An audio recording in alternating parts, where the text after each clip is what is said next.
নমস্কার। ঠাকুর মা স্বামীজি আর আমার গুরু মহারাজের চরণে প্রণাম নিবেদন করে শুরু করছি আজকের পাঠ। আজ আমি আপনাদের শ্রীমৎ স্বামী ভূতেশানন্দজি মহারাজের জীবনের কিছু ঘটনা স্বামী রীতানন্দের লেখা থেকে পাঠ করে শোনাব। 1982 খ্রিস্টাব্দে আমি বাইরের চাকুরি থেকে অবসর নিয়ে কলকাতা এসে নেতাজি ইনস্টিটিউট অব এশিয়ান স্টাডিজে এবং গোল পার্কে রামকৃষ্ণ মিশন ইনস্টিটিউট অব কালচারে গবেষণা অধ্যাপকের কাজে যোগ দিই। কলকাতা আসায় আমার পক্ষে ঘন ঘন মঠে গিয়ে তাঁর দর্শন লাভ করার সৌভাগ্য হতো। গোলপার্কেও তিনি চিকিৎসাদির ব্যাপারে মধ্যে মধ্যে কয়েকদিন থাকতেন। তখন মাঝে মাঝে তাঁকে প্রণাম করবার সুযোগ পেতাম। তাঁর অন্যতম একান্ত সেবক সব্যসাচী মহারাজ আমার জঙ্গিপুর কলেজের ছাত্র ছিলেন। প্রণামের সময় কখনো কখনো হেসে হেসে আমার ও সব্যসাচী মহারাজের দিকে আঙুল নির্দেশ করে একটু নীরব রহস্য করতেন। বেলুড় মঠে সকালবেলা কিছু সময়ের জন্য পূজনীয় মহারাজজি ভক্তদের প্রণাম নিতেন এবং প্রশ্নোত্তরে নানা উপদেশ দিতেন। এই রকম দু একটি আসরে আমার উপস্থিত থাকবার সৌভাগ্য হয়েছিল। একদিন কেউ কোনো প্রশ্ন না করায় নিজেই প্রশ্নোত্তরের একটি আসর তৈরি করতে বললেন। এই সব আসরে তাঁর জাপানি শিষ্য ও ভক্তদের কেউ কেউ উপস্থিত থেকে নোট নিত।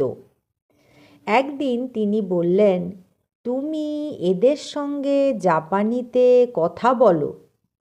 একটা প্রশ্ন জাপানিদের করার পরই জাপানি শিষ্যকে জিজ্ঞাসা করলেন, কি ঠিক বলেছে তো? সকলের সে কি হাসি। প্রখর স্মৃতিধর মহারাজ আমার সঙ্গে দেখা হলেই কৈলাসহর, ডিমাপুর বা জঙ্গিপুরের কোনো ঘটনা বা ব্যক্তির প্রসঙ্গকে স্মরণ করতেন। একদিন সকলের সামনেই জিজ্ঞাসা করলেন, তোমার সচ্চিদানন্দ নামটি কে রেখেছিলেন? প্রণাম করে উঠলেই গানের কলি উদ্ধৃত করতেন, সচ্চিদানন্দ সাগরে ডুবিব ভাসিব। মহারাজের বিশেষ কৃপা লাভে আমি ধন্য। রোজ দুবেলা চাঁদের হাট বসাতেন মহারাজ ভক্তদের সঙ্গে। কোনো রকম বাধাই এই নিয়মের ব্যতিক্রম ঘটাতে সক্ষম হতো না। একবার আনন্দবাজার পত্রিকা গোষ্ঠী থেকে এসেছে মহারাজের সঙ্গে দেখা করতে।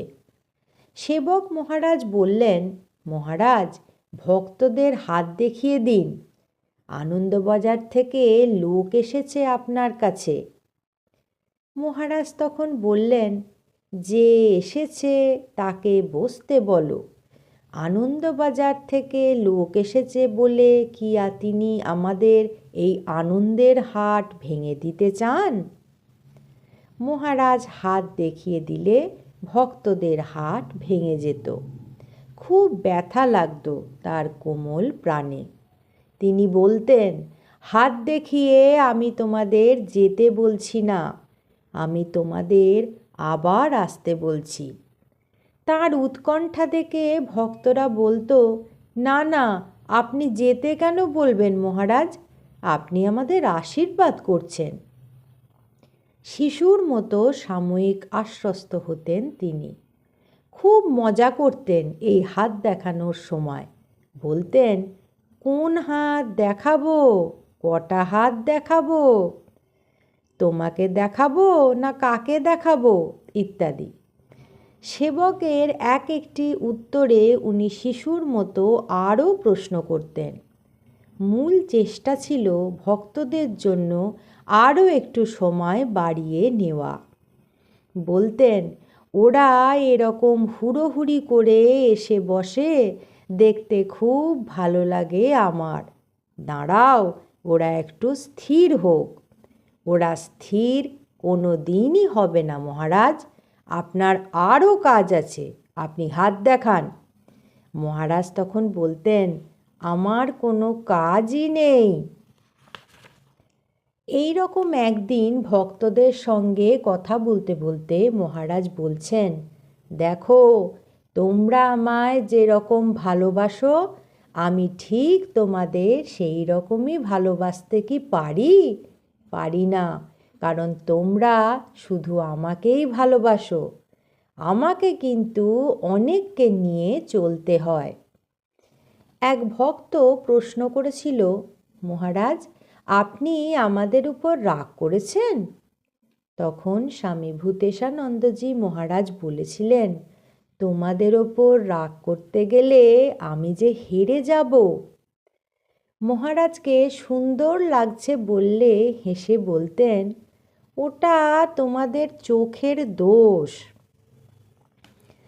মহারাজের অপার স্নেহধন্যা এক কন্যা তার স্মৃতি কথায় লিখেছেন, যতদিন স্থূলদেহে ছিলেন মহারাজ একেবারে কাছের মানুষ ছিলেন, তাই তার সঙ্গে আমরা আপনজনের মতোই ব্যবহার করেছি।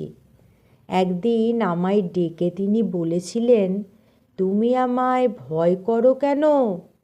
উত্তরে বলেছিলাম, না তো বাবা, কিছু ভয় তো করি না।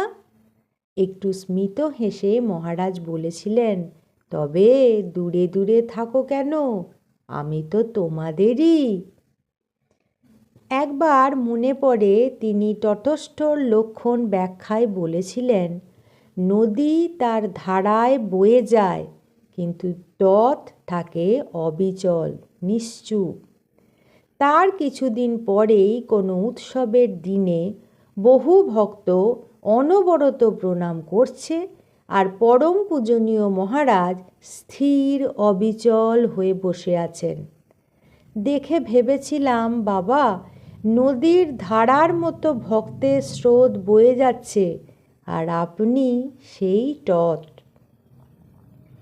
উত্তরে সুন্দর মিষ্টি হেসে মহারাজ বলেছিলেন, না মা, আমি এখনো তটস্থ নই। তোমাদের হাসি মুখ দেখলে আমার আনন্দ হয়, আর কালো বিষণ্ণ মুখ দেখলে আমি দুঃখ পাই, মনে খুব কষ্ট হয়। এই শুনে আমার মন যেন ভরে গেল। ভাবলাম, যত দুঃখই মনে থাকুক না কেন, কোনো সময় আর মহারাজের সামনে কালো মুখে থাকব না, সর্বদা হাসি মুখে যাব। শেষ পর্যন্ত তাই হলো। যখনই কিছু বলতে বা দেখতে চেয়েছেন, হাসি মুখে উত্তর দিতাম। কোনো দিন দুঃখের কথা তাকে বলতে চাইনি।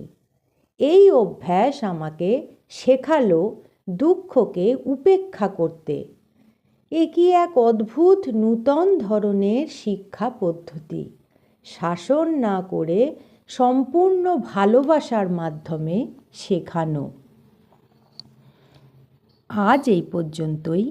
পরবর্তী পর্বে আমি আপনাদের এই রকমই কিছু গল্প বলবো। ঠাকুর মা স্বামীজি আর আমার গুরু মহারাজের চরণে আপনাদের সর্বাঙ্গীন মঙ্গল কামনা করি। আপনারা সকলে ভালো থাকুন, সুস্থ থাকুন। নমস্কার।